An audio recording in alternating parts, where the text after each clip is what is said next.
শিক্ষার্থী বন্ধুরা, আরআর ফাউন্ডেশনের পক্ষ থেকে আমরা রাসেল আহমেদ আপনাদের সবাইকে স্বাগতম জানাচ্ছি আজকে টিউটোরিয়ালে। গত পর্বে আমরা কাস্টম মেটাবক্স রেজিস্টার করা দেখেছিলাম। তো আজকে আমরা অ্যাডভান্স দুটো ফিচার থিমে ইনক্লুড করা দেখব। অর্থাৎ আমরা যদি থিম অপশনে যাই, থিম অপশনে আমরা দুটো ডাটা, যেমন কাস্টম সিএসএস এবং আমরা কাস্টম স্ক্রিপ্ট দেওয়ার যে অপশনটা, সেই অপশনটা আমরা এখানে সেট করা দেখব। তো এখানে আমরা যেটা চাই সেটা আমাদের এর আগে আমরা ইনস্টল করেছি ডেমো থিম অপশন। সেখান থেকে আমরা আমাদের যে সেটিংসগুলো, সেই সেটিংসগুলোর সবগুলো কেটে দেব এবং অর্থাৎ এখানে অনেক সেটিংস আছে, সেই সেটিংসগুলো আমাদের দরকার নাই, আর সেইগুলো আমরা এখানে কেটে দিলাম। অর্থাৎ আমরা সেটিংস যুক্ত করব যেটা জেনারেল সেটিংস। আমাদের জেনারেল সেটিংস একটাই থাকবে। সেখানে আমরা লেভেল দিলাম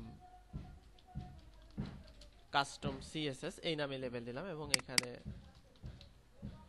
কাস্টম সিএসএস এই নামে আমরা আইডি নিলাম এবং এখানে আমরা টেক্সট এরিয়া সিম্পল এই নামে একটা আমাদের থিম, এই নামে একটা ফিল্ড আছে, সেই ফিল্ড আমি নিলাম। তো অপশন ট্রির একটা প্রবলেম দেখলাম আমি এখানে। এখানে দেখা যাচ্ছে কন্ট্রোল F5 দেওয়ার পরে আবার দিতে হয় F5 এইগুলো। আচ্ছা, তো এখানে কাস্টম সিএসএস আমি এখানে যুক্ত করতে পারবো। টেক্সট এরিয়া সিম্পল দেওয়ার কারণে এটা আসছে। তো এখানে টেক্সট এরিয়া সিম্পল কেন দিলাম? আমি যদি শুধু টেক্সট এরিয়া দিতাম সেক্ষেত্রে আমাদের প্রবলেমটা কি হতো? সেক্ষেত্রে এখানে দেখা যাচ্ছে আমাদের এডিটরটা চলে আসতো। অর্থাৎ আমরা কিন্তু এখানে এডিটর চাই না, অর্থাৎ টেক্সট এরিয়া এখানে দিলে আমাদের এডিটর চলে আসতো। তো সেই এডিটরটা আমরা যেহেতু চাই না, সেই জন্য আমরা এখানে এখানে দিলাম, অর্থাৎ আপনাদের দেখাই, আমি টেক্সট এরিয়া দিলাম।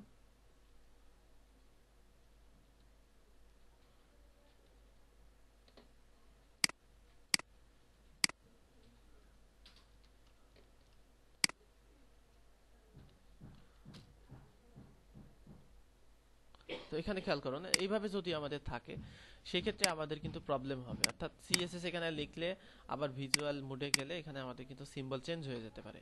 তো সেই জন্যই আমরা এখানে দিলাম টেক্সট এরিয়া সিম্পল, অর্থাৎ আমরা কোনো প্রকারের এডিটর ছাড়া আমরা এখানে টেক্সট এরিয়া চাচ্ছি। তো এটা দিয়ে দিলাম।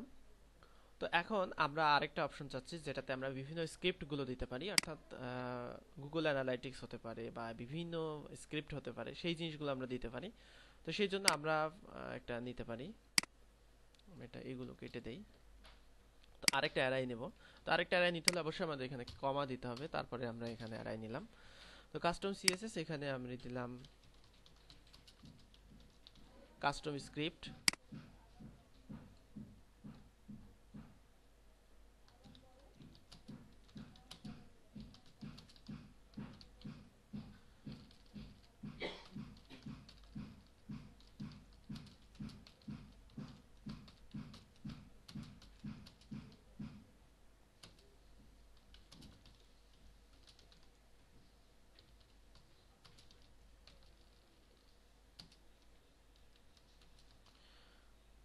সাইট হেড ট্যাগ এরকম আমি বলে দিলাম। এখানে জেনারেলে এখানেই থাকলো। তো এটাতেও আমাদের কাস্টম স্ক্রিপ্ট এটা দিয়ে দিলাম। তো সেক্ষেত্রে ইউজারের কি সুবিধা হলো? ইউজারের সুবিধা হলো যে সে কাস্টম স্ক্রিপ্ট বা কাস্টম সিএসএস এখান থেকেই সে ইনক্লুড করতে পারবে। তো এটা তো আমাদের থিমে অ্যাক্টিভ করতে হবে। তো থিমে অ্যাক্টিভ করার জন্য যেটা করব আমরা, অর্থাৎ অপশন ট্রি এর যে ডাটা, সেই ডাটাটা আমরা হেড ট্যাগ যেখানে আছে সেখানে আমরা এই ডাটা দুটো কল করব।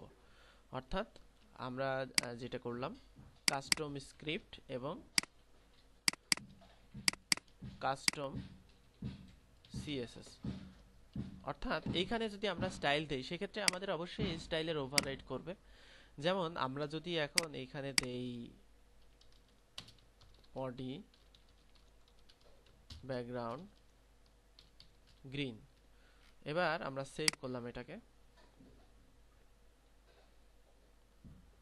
সেভ করার পরে আমরা এখানে যদি যাই সেক্ষেত্রে আমরা দেখব যে আমাদের বডির যে ব্যাকগ্রাউন্ড সেটা গ্রিন হয়ে গেছে। এখানে আমাদের যেটা করতে হবে, সরি, এখানে আমাদের যেটা, যেহেতু আমরা কাস্টম সিএসএস দিচ্ছি সেজন্য এখানে স্টাইল স্টাইল এটা দিয়ে দিতে হবে, অর্থাৎ আমরা এটাকে স্টাইলাইজ করছি, না হলে এই যে এখানে চলে আসলো। তো এটা আমরা দিয়ে দিলাম। তো এখন খেয়াল করুন বডি যে ব্যাকগ্রাউন্ডটা, সেই ব্যাকগ্রাউন্ডটা গ্রিন হয়েছে, এটা কিন্তু থিম অপশন থেকে চেঞ্জ হয়ে গ্রিন হয়েছে।